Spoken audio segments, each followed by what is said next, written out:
are gas stations always built right next to other gas stations?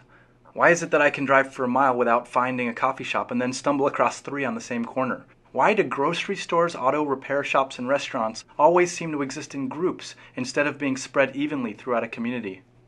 While there are several factors that might go into deciding where to place your business, clusters of similar companies can be explained by a very simple story called Hotelling's model of spatial competition. Imagine that you sell ice cream at the beach. Your beach is 1 mile long and you have no competition. Where would you place your cart in order to sell the most product? In the middle. The 1/2 mile walk may be too far for some people at each end of the beach, but your cart serves as many people as possible. One day you show up at work just as your cousin Teddy is arriving at the beach with his own ice cream cart. In fact, he's selling exactly the same type of ice cream as you are. You agree that you will split the beach in half. In order to ensure that customers don't have to walk too far, you set up your cart a 1/4 mile south of the beach center, right in the middle of your territory. Teddy sets up a 1/4 mile north of the center in the middle of Teddy territory. With this agreement, everyone south of you buys ice cream from you.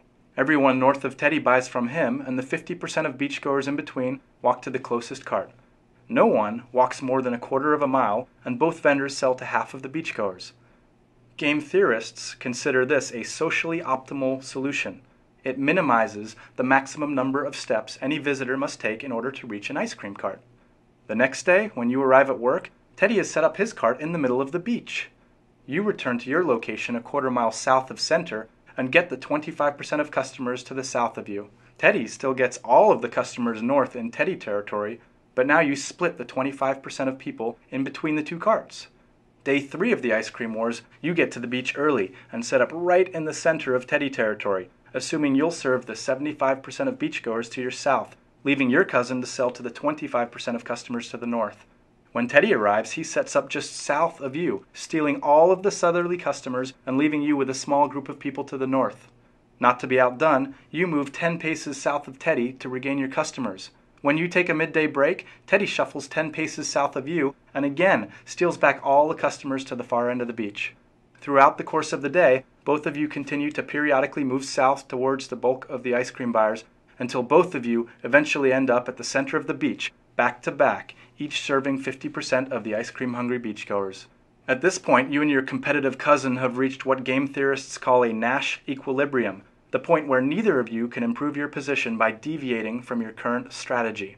Your original strategy, where you were each a 1/4 mile from the middle of the beach, didn't last because it wasn't a Nash equilibrium. Either of you could move your cart towards the other to sell more ice cream. With both of you now in the center of the beach, you can't reposition your cart closer to your furthest customers without making your current customers worse off. However, you no longer have a socially optimal solution, since customers at either end of the beach have to walk further than necessary to get a sweet treat. Think about all the fast food chains, clothing boutiques, or mobile phone kiosks at the mall. Customers may be better served by distributing services throughout a community, but this leaves businesses vulnerable to aggressive competition. In the real world, customers come from more than one direction, and businesses are free to compete with marketing strategies, by differentiating their product line, and with price cuts. But at the heart of their strategy, companies like to keep their competition as close as possible.